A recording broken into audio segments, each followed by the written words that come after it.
Celebrity extra UG ogambo chagwa tulaba josango tuwuliriza BBS program olutambula musumula sawa mu paka sate zokumacha tukero kuweereza olugamba Monday to Friday encha mu byo cha ku weekend mugamba mutya concert muli bulungi bitambula bityayo je muli finally lutalo twatandika ndoza tanso kubanga tulumba womba ko tulunzika yadde Ivone agala kunga wa mukasera akasemba nja kwesibako paka olenzi tukira nti naliwo mukasera akazibu kufira ni ajinka dowa nyingi efumbwana kale byebyo naye nga oli otya joli jose okutula omukulu omuyite Dr. Alisefko onako lwaleero tuwereddwa beeru ya mitwalo 8 ez'obutaliiwo nga bwe baasuubiza nti ennaku z'omwezi 17 omwezi ogw'omukaaga olunaku lwakutaano nti ajja kuba avayo mu kkomera kituukiridde olunaku olwaleero wano wendi ndine Ivone omubwati tugataka kaimu wakomubwati watakateekako ayinza ova mu kamera eno n'atambula n'agenda era nga ye mukyala wa Sefu omubwati nze gwemanya balala sibamanyi ani omulala aliwo nze gwemanyi waliwo omulala you don't know could don't know Ivone olwaleero omukulu agenda kubanga avuddeyo buli kimu kwazo kuyalinga sokoboze kuba tulaba watulaba wale kutwagala wale kutubeerawo mwebale kubeerawo mu buli kimu kyenyinza obbagamba mujjeko oyo talina kyangamba oyo yejje nakawulidde akuba kikusimu wama webale tubeererawo ennaku zibadde nga ku 15 15 wezi 14 15 okulabika nti omukugeza okutuuka ku naku lwokwa nti ateebwa embeera ibadde etya okutwalirawo omuntu atulaba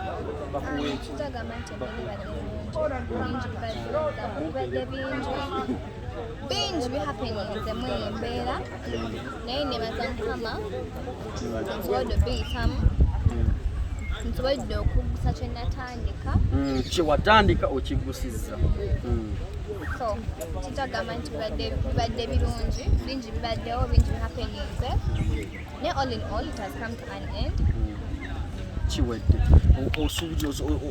owulira otya muli mu mutima owulira otya essaawa zino ng'omukulu agenda afuluma yaawo mpulira essanyu kitagamba nti mpulira essanyu nti buli kimu kyekitaddemu amaanyi mukama amaze n'atatulekerera tubeereddewo naweebwa bail nga bitudde tusabye abantu boogedde ebigambo bingi ddala liriweteeka mu kamera weesiba kusajja bla bwe bikuyisiza bitya nzira sitagamba nti bisiza bulungi bingi binnumye njigiriziddwa nze ng'omuntu naye nensigala nga ndi mukyalo omugumu nengumirwa ku kimu sirekedde awo nengamba kamalize kyenatandika kulabayinza ebigambo tebimenya nomwoyogera kisigenda kuba ku kyendiko osula naye leero tusula n'omwami waffe tusula ne bbu tusula naye tusula ne bbu oba kigenda tuukiri ekyokuba kyogamba nti you're just tying yourself there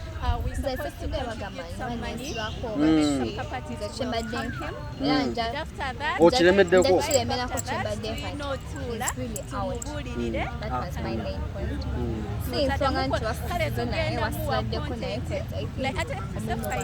tekikuluma ennyo ogenda okulaba entuyo zo wezolwaniridde ate zisuze walala raba nno gwe kitagenda luma mbo tekirina kuluma naye bw'aba avudde n'agamba nti mukyala wange ombeereddewo nnyo ku luno nsazeewo tusigale nga tuli abo babiri tewali kigenda twawula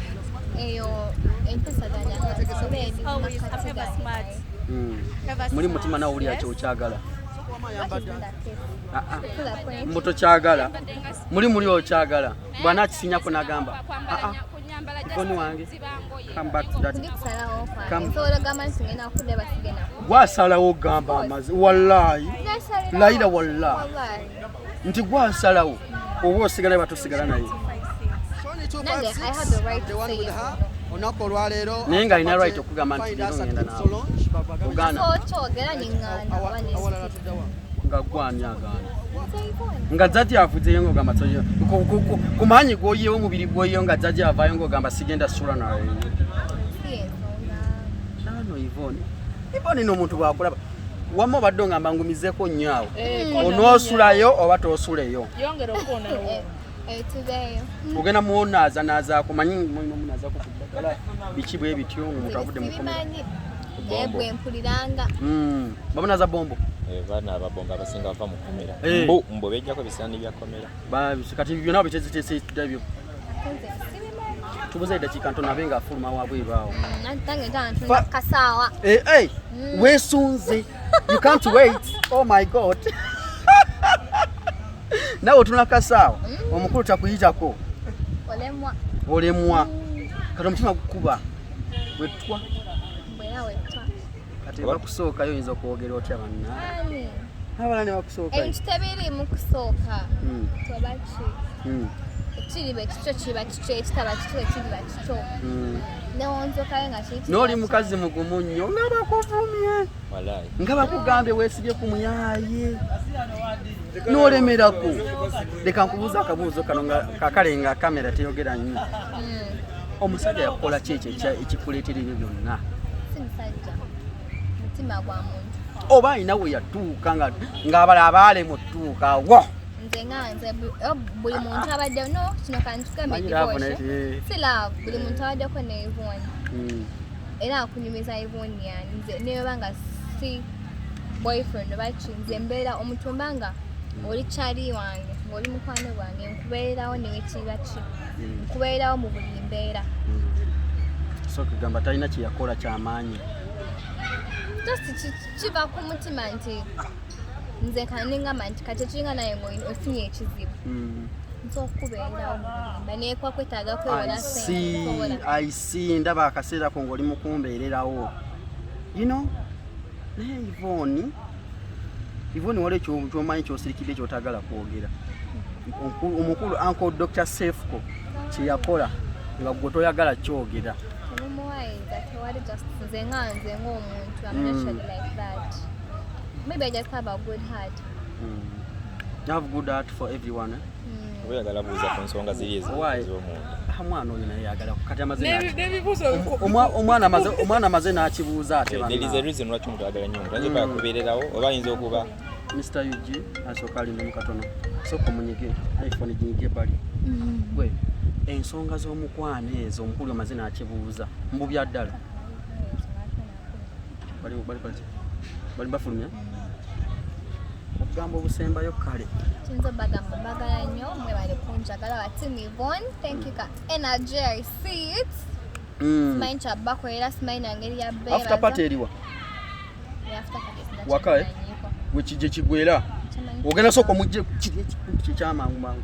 Eno tulabe ekiddako akawungeeza awo. Byebyo mwebale nnyo. Badde njagala nze kuwa ddagala. Omuntu abanga avudde. Tosiibula kati linda kyogere ensebo nga tuli wano. Ebiseera ebisinga obungi bagamba abantu babeera mu makomera bavaayo banaaba ebbombo naye kya bulijjo nti omuntu alina okweyonja naye ebbombo eryo ligoba olusu baba tebanaaba bulungi naye waliwo ekintu kyasinza okugoba olusu nga bwali dokita kati waliwo ekigaji okimanyi genda ofunye ekigaji okwata ekigaji n'okyabuluzaamu mu makkati ebyo ebizibya ekigaji ebyo omuntu ebyo biseerera bigoba olusu mu lunaku lumu tayinza sigazaako wadde omuntu asobola byesiga buli bw'amaanyi wava olusu n'omubiri gwonna ajja bakiriya amaze n'afuna tipu naye ndowooza bw'aba akomyewo abakyala eri wansi bateekayo kiwonya enkovukovu biguunaguuna byebyo kati tutambudde bwe tutyo ne mwana muwala Yvonne sina bingi bya kwogera na Yvonne ono olwali ndowooza entalo ziweddewo naye ndowooza era essaawa eno yagenda osula n'omwami agenda mukolako nga bwe mutusuubira mumuweeyo buli kimu abakyala muje mu inbox ya Yvonne bukodyo ki bwe bakozesa ng'omwami yakavaayo mu kkomera ye oshegedde olero essanyu. Do you love Sefko? I love him as a person. Like oyina love ya Sefko? Which kind of love I have? Okwagala omuntu I love you as a kyakoze person. mu bulamu bwe. Sefuko ategeeza ki eri obulamu bwo? Yes. Bingi. Awo tujja mmanya oba mwagala. Awo twagala tumanye wama. Sefuko ategeeza ki eri obulamu bwo? Anyway. Tulula bulungi nno saagala abantu badde bakuvuma ebiri badde bakuvuma bamanye oli muntu w'amaanyi. Tegejjukire Sefuko ategeeza ki eri obulamu bwo? Give me a platform. It wasn't him. No one would be knowing me like this, and I thank him for that. Sefuko, like yambeerawo mu bingi, nange n'ebintu bye twebeereddewo. So the ensonga lwaki tunalaba nga he's in there kyankwatako nnyo kubanga ex tafuka mugabewo kubanga enkya ensi eno yeetoloola mwetuka ne mwemeetinga so ne muddamu ne mumeetinga ensonga lwaki najjukira ebirungi bye yankolera ne mukola mixology nerabira ebibi so let me say naye akoze kinene nnyo ku bulamu bwange ndowooza bakukimye ate naye n'ekirala agamba akasembayo eri omwami ng'avaayo agamba kikoyinza omugamba mugamba nti tumwagala nnyo akiseemu for a better person bafulumye ale esimye teriiko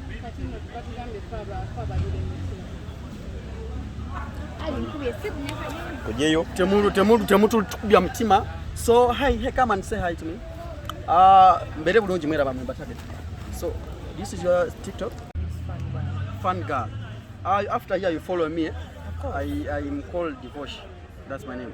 You look good here. You mean I'm handsome like this? It's an iPhone. So oh, it's iPhone. Oh yeah, I see the eyes. They are silk. yeah. So your fans out there, abakwagala, mwongere okufollowinga. She's so lovely, nice. Yeah. When chogera mu Luganda, you put in English. Mwala mpisa nungi nyonyo. Good mannered. Good, yeah. That's the word I wanted. You come, Cynthia. First come.